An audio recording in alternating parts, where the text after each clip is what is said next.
So today my video is for the dads. This is for my postpartum dads who want to be helpful but don't know exactly how they fit in. The postpartum period is one of those periods where it's mom and baby is so reliant on mom. Wait, so if you're new here, my name is Darlene Charise, and I am a postpartum doula, womb wellness practitioner, herbalist, and literal goddess in the flesh. And I love to come on and share tips and tricks about postpartum healing, holistic postpartum practices, and just some of the ways that I help my clients get through the postpartum period. Now, I was saying I wanted to talk to the men today because I see some of you guys kind of sitting back or even asking like, what can I do? How can I be helpful during this time? And I wanted to give you guys 5 tips and 5 ways that you can be so helpful to your partner during this most healing time of her life and baby's healing time of their lives too. So as we all know, babies, they come out and they need mom immediately, right? They need mom for nourishment. They need mom for comfort. They need mom for food. And so usually that postpartum period is a lot of cuddle time and just time under mom. That's what baby wants. That's how baby feels comfortable and comforted. And a lot of times as moms, that's what we give. That's what we're supposed to give. That's what postpartum is supposed to be about. It's supposed to be about bonding with our babies. But that can leave dad kind of feeling out, like, what am I supposed to do? How am I supposed to help? So some of the ways that I get my men to help their partners during postpartum is with meals. One of the things that we need during postpartum is food, nourishment. We need to eat. We need the warming meals, the soups, the stews, the broths, lots of veggies, lots of whole foods, teas, all of the things, right?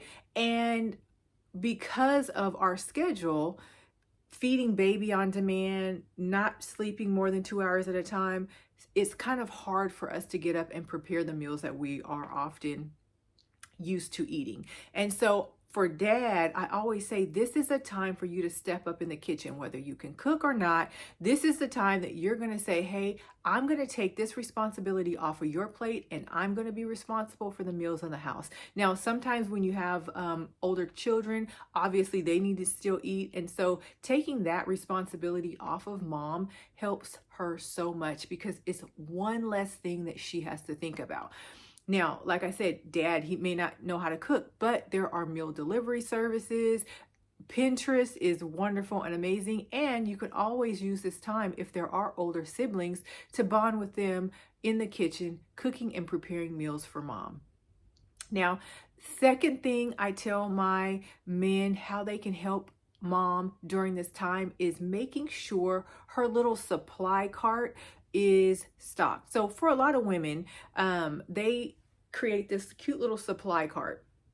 And it has wheels on it and it kind of rolls around and it has all of her supplies in it. So it'll usually have like diapers, wipes, breast pump parts, hawkas, snacks, different drinks, electrolytes, lip chap, just the kind of knick-knacky things that you don't want to fumble around looking for in the middle of the night at 3 and 4 a.m. feeds, right? So this is her cart that she has next to her bed or against the wall, but it's somewhere within reach. This cart is really, really, really important too for my C-section moms so that they're not having to constantly get up for things, right? So dad, what you can do right before you go to sleep, check the cart. Make sure the cart always has the supplies that are going to be needed to get her through the day, get her through the night. Ask her, hey, what do you need? What in your cart? What snacks do you want? What snacks do you need? Stock her with some coconut water and the electrolyte little drink packets, different things like that. That's going to be so helpful to her. And even though it seems like such a small thing, believe me, she's going to appreciate it, okay?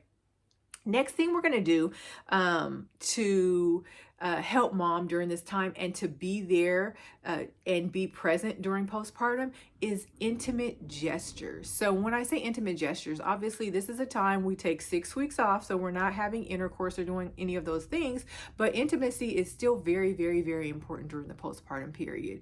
We still want to connect with our partners. We still want to feel loved. We still want to feel accepted, right? We still want to feel like I'm the best thing that ever happened to you. So even during this time when we both are sleep deprived, when we both may have more arguments happen during postpartum, that sort of thing, it's very important to be very intentional about your intimate gestures.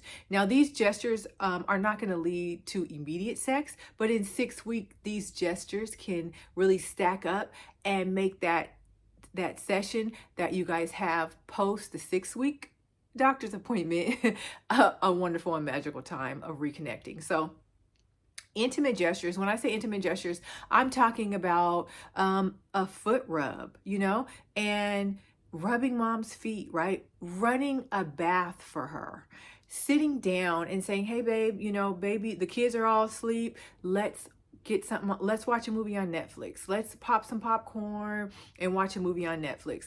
Making time and being very, very intentional about the time that you spend together is intimate. That's what intimacy is. It is us connecting with our senses. It is us connecting with the person that we love on a deeper spiritual level. So intimate gestures can mean, hey babe, why don't you go sit on the couch? I'm going to go ahead. I'm going to change the sheets, put the sheets in the wash and make up the bed for you so you guys can have new sheets and the bed's all made up for you before I go to work.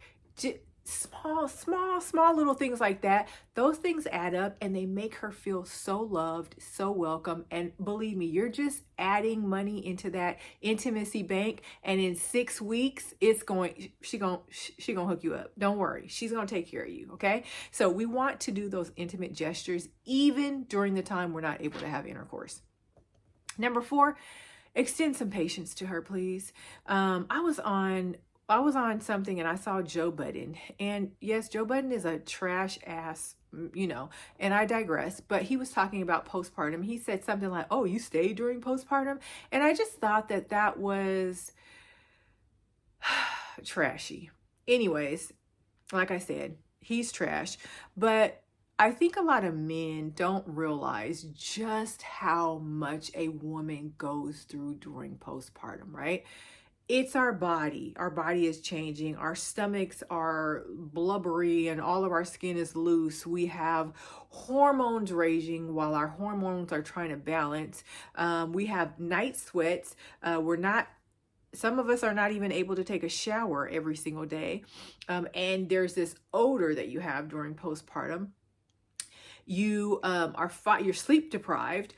There's just so much going on in our bodies. We're trying not to have anxiety, and whenever we, leaving the house having 1,000 thoughts that we're going to die that day and our child is going to be left without a parent or whatever it is, like the battles that we fight in our mind during postpartum are real.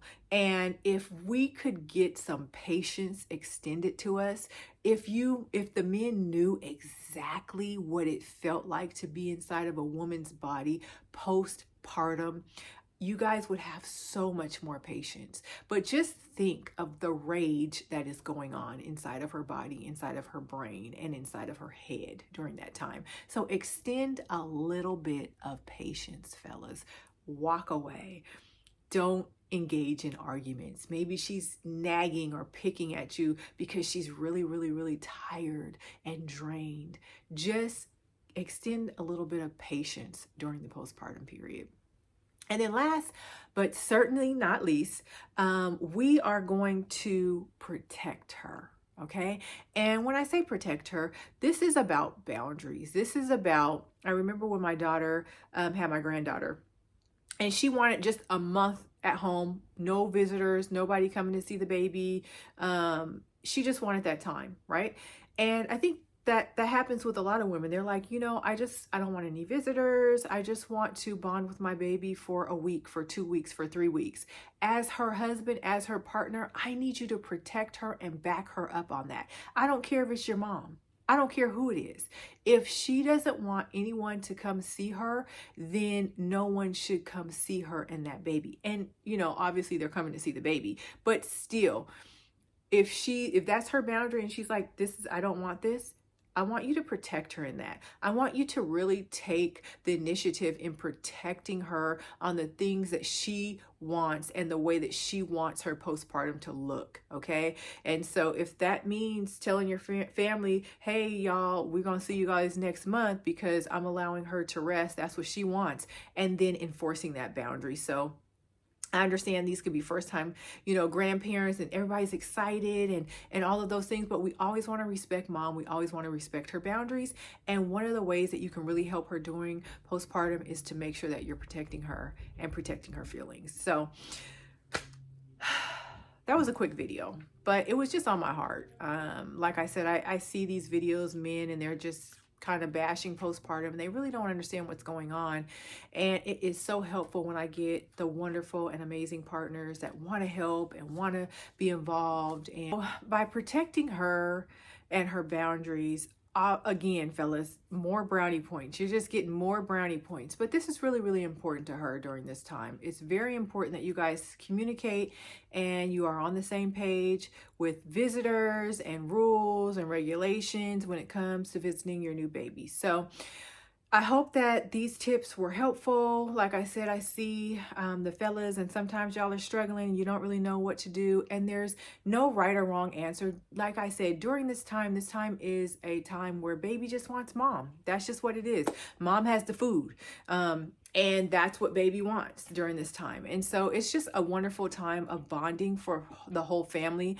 I always love when I have my fellas who are on paternity leave and they're at home with mom in the bed, cuddling, bonding, doing all of the things. But just let's take it one step further and be very, very helpful. I always look at it as me being your virtual doula. So whether you have a doula or you don't have a doula, these are effective ways that you can help out mom during this most pivotal healing time. So thank you so much for watching. If you loved my content, please like, please subscribe, and I will see you guys soon. Bye.